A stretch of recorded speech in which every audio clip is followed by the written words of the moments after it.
The end of the monarchy, the end of the First World War, Vienna was supposed to be the city with the worst housing sector all over Europe.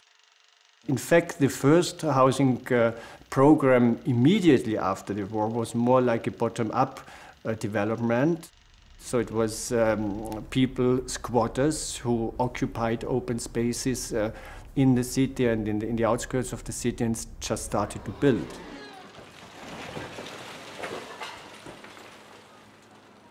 The city actually then started to support this program by turning these chaotic groups in workers' housing cooperatives, some of them still existing today, and provided them with technical help and with construction materials.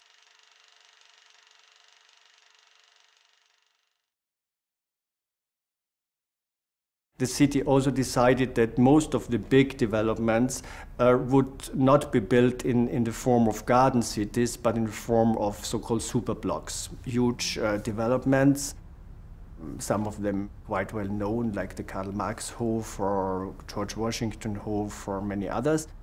The apartments themselves were kept very small to make them affordable.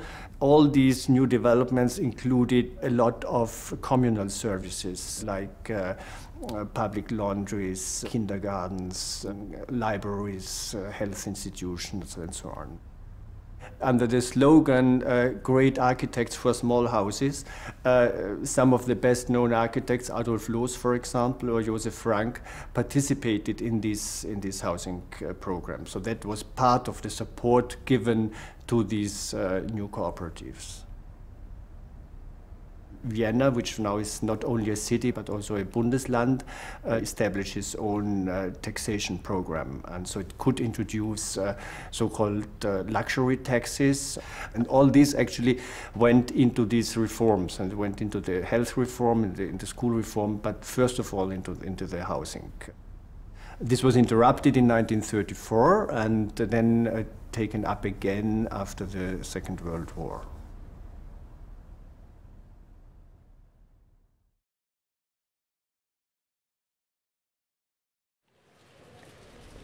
Today, the situation is more complex because society is more complex than in the early 20th century.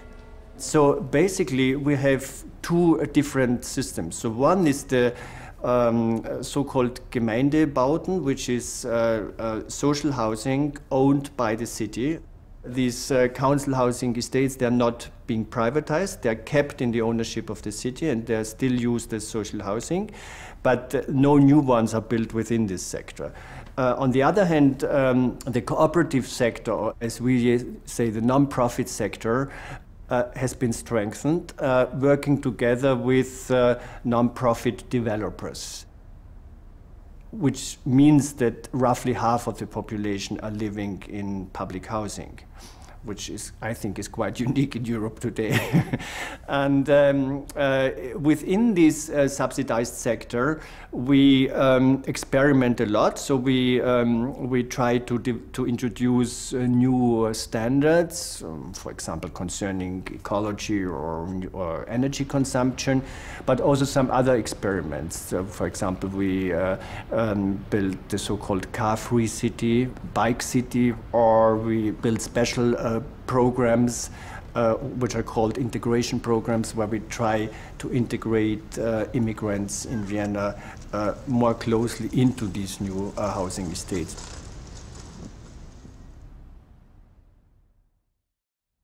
Every big new housing estate has to go through a competition process.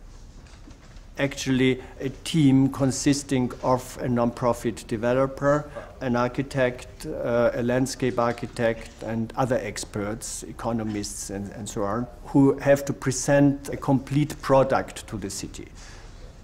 And then there is a jury composed of experts from various fields, mostly independent experts, which has to judge these programs based on a so-called four-pillar system. First is architecture. For architects, it's great to have that instrument of the competitions that are done here in Vienna with subsidized housing projects. it is possible to bring very good quality into the concepts without having discussions. The building we are in represents some kind of a general idea of Delugan Meißel. It is about experiments, about finding out how far we can go in a typology like housing.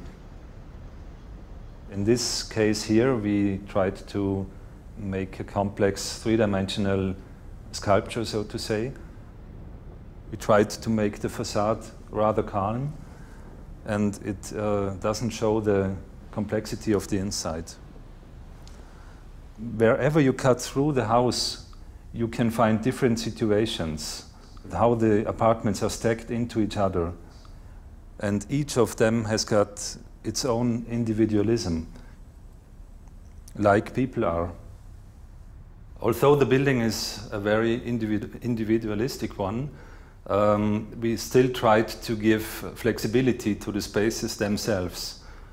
One example is here in the sleeping room, where there is also the bathroom combined to it. You can easily divide spaces from the main room, so to say, by sliding those doors. One side of the house is heading towards south and has got a beautiful view, and on the other side we have got a northern side and very close situation with our neighbors.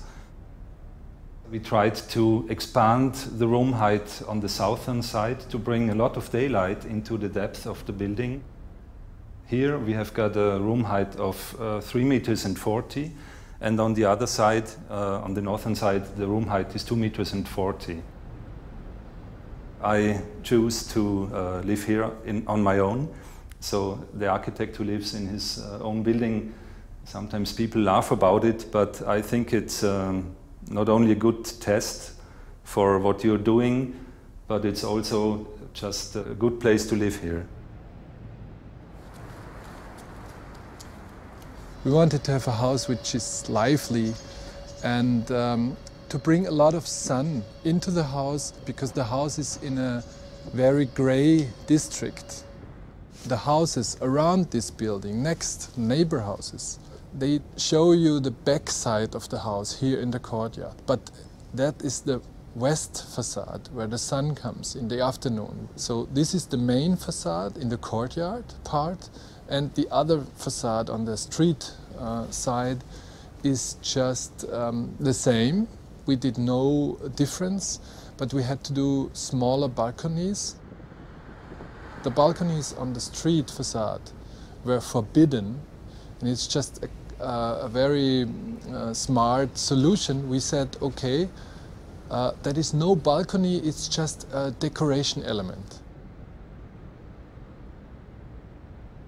The phenomenon of this house is the very free floor plan.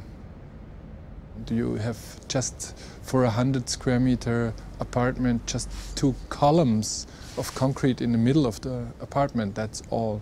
It's a loft. We use these glass balustrade, so we have a little filter. It's this grass graphic design. It's playing with the use of the people on the balcony, and what we love is, as people use it, they put their flower pots and they put a second or a new element of sun shade.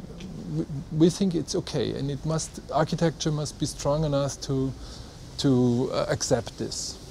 That's life.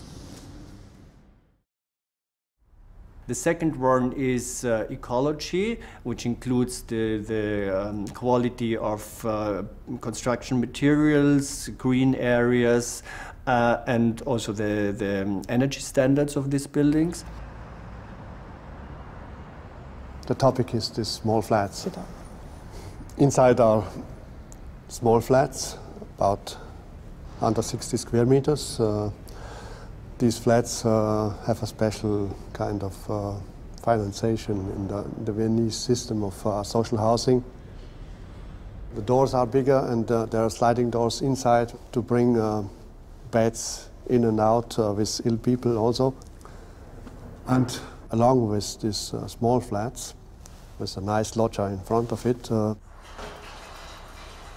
interior access space which is more than it's normally. The house is standing very close to the underground. The orientation of our site is completely north-south. In the north side is the underground track. On the ground floor there is a two-story flat structure with a working space down to the bottom. You can have an access from the outside of the building. There is a kind of library there for the whole district. There is also a terrace on the roof of the building with a roof garden. It's the housing building, and it's just covered like the house has a shawl or a coat. The hall is closed, so in the end we have a passive house, so they don't need a heating system.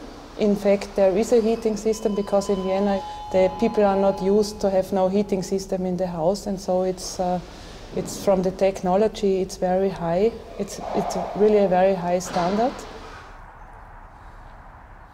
It's just finished since 2 or 3 weeks, the building. Hopefully in 2 years everything is green here inside, and you are really wandering through a garden, and then these yellow railings in combination with the green plants, they make a fresh impression.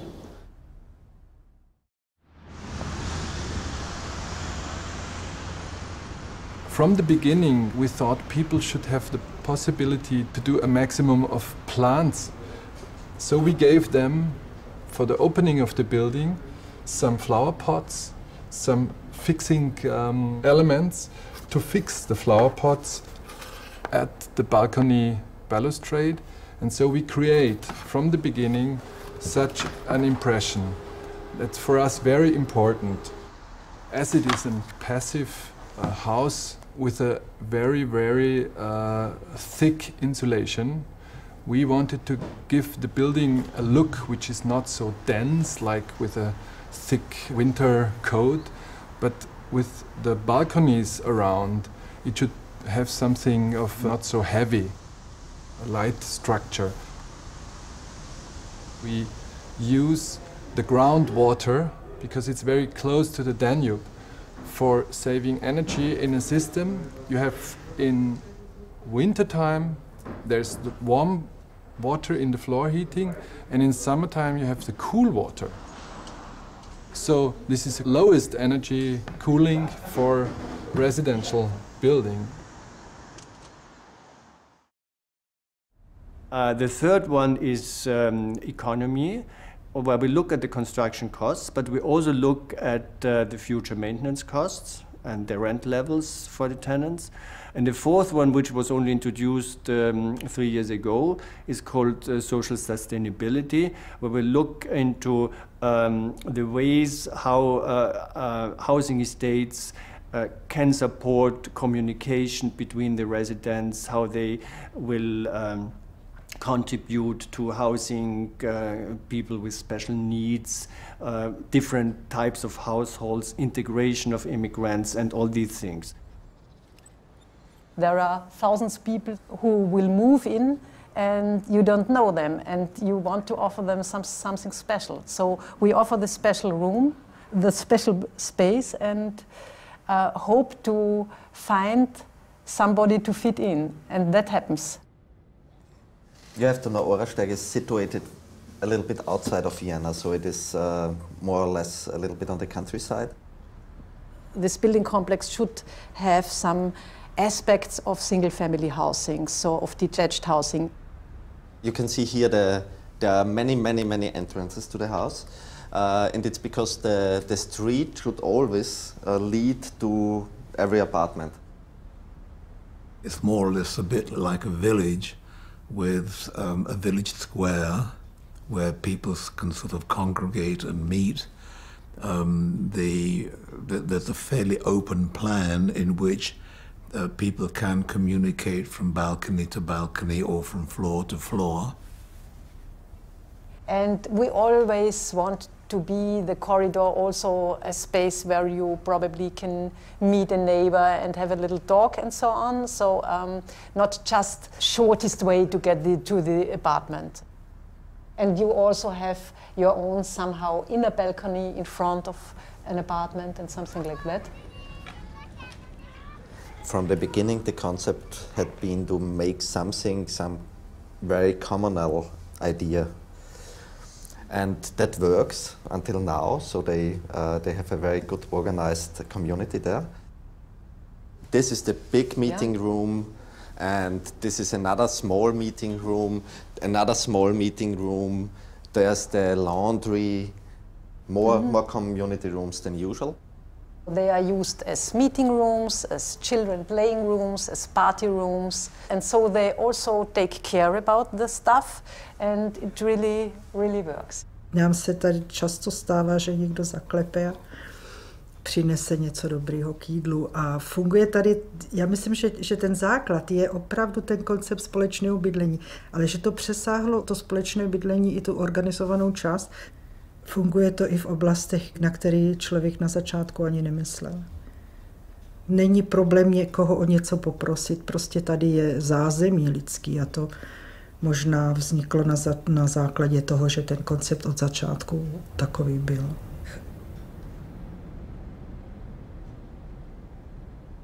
It was in the 1980, three community flats together decided to make a project for themselves.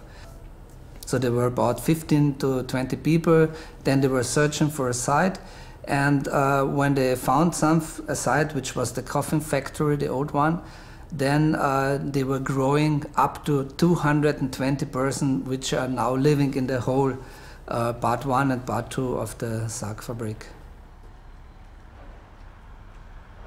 In this kind of participation process, you are working with the people. You can ask them, do you like this or do you reject this? It's very good to talk about the concept of the house because it's not architecture, it's a content, and one of the content is to have a lot of common facilities. The laundry is the heart of the common rooms because here are the people collecting their washing, and so they are meeting each other once per week. The people know that they have here dishes for about 30 people, and they have a big oven like 90 centimeters, so they can use this fully equipment facility here to make events on their own. Some can cook and a lot of us can eat. You can sit together and talk, and it's very nice. And even with my family, sometimes a year I make a big meal for my family. And we are 15 to 20. And so I can do this in the flat. So this is a great opportunity. It's the library. The people are collecting the books here, and then you can lean it back. So you're gaining a lot of space in your flat, maybe 1 square meter or 2 square meters. The people took the room and named it new. The new name is now Dilettantenroom, and they're using it for parties, for theater, for workshops, for everything, for house music, or what they can do on their own. We gave this room to the kids for their own use, so they can make here music, for example, or they can play what else. So it's a free room for the kids. The level of the entrance is about 2 meters higher than the courtyard, and in between we did this kind of landscape here, which is a playground for the children because it's it's covered, so you can play there in wintertime, for example. And the children love to go down this slope here, and that's good for learning how the world is functioning.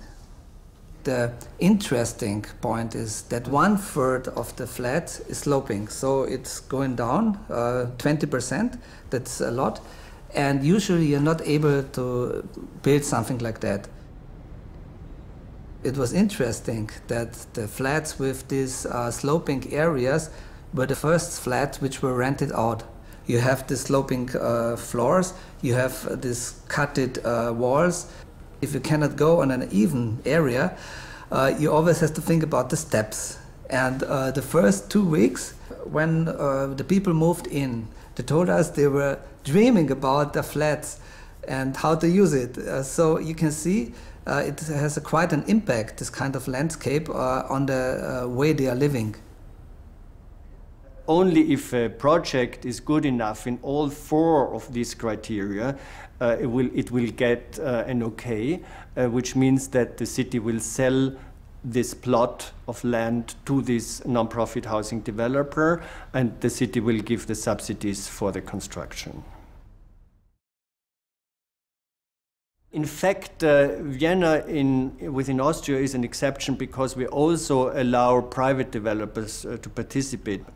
And the way they do this is also interesting for us because they do it by mixing subsidized housing with private market housing within the same building. It creates a social mix within the building and within residential areas.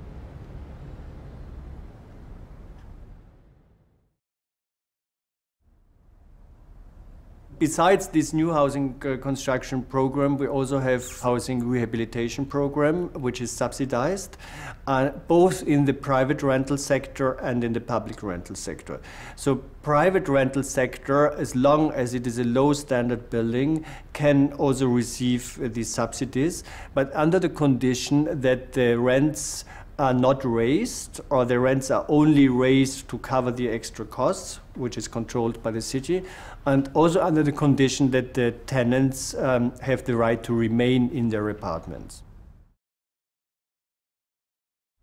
Tenants have a right to buy only in the non-profit housing sector, not in the city-owned housing sector. And it may be surprising because it's only something like 10% who actually buy. And the reason for that is that the tenants' rights in Austria are so strong that as a tenant, actually you're very often in a better position than the house owners. So many prefer to remain tenants. It's not allowed to use plastic windows in social housing, but you're using plastic windows in the free housing. So the quality in social housing is better than in these areas which you are selling. The rent is very low here, comparable to Paris, to London, or Warsaw, or Prague, and it's because of this financing system. First of all, it takes some time to build up such a system. In the case of Austria, as I explained, it's almost 90 years old. Yeah? So it's not something that can be introduced from one day to the other. We provide what is called direct subsidies. So we give the subsidies directly to the developer. So I think that it should be said that, and we can prove this with figures, that the Viennese system, also it sounds expensive, in fact is much cheaper than many other systems. That's a message that we should like to give to other politicians. It is important for the social life of a city. If you have affordable, high-quality housing, you have a lot of happiness, and so that is a factor which you should never just count.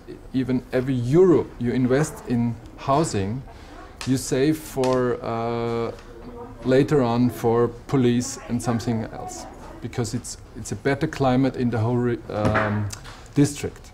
What I'm not sure about is if the inhabitants of those houses are really aware of what they have here.